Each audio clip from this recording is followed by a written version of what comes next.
guys, meron tayong sisiyo. Sa 6 na isinila ngayong taon na to guys, 2024 sa dulo. Ito lang to sinilang. Sa 6, ito na lang ang survivor ko. Yung iba, kinain ng daga.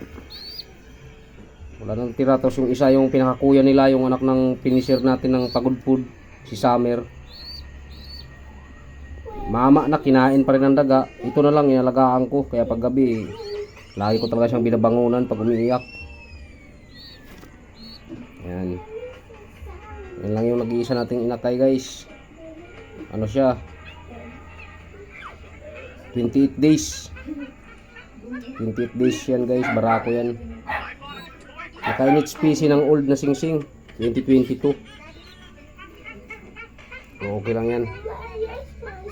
Nag-iisa na lang.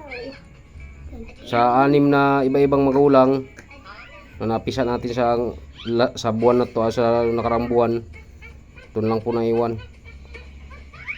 Ang laking inakay mga ka-reels.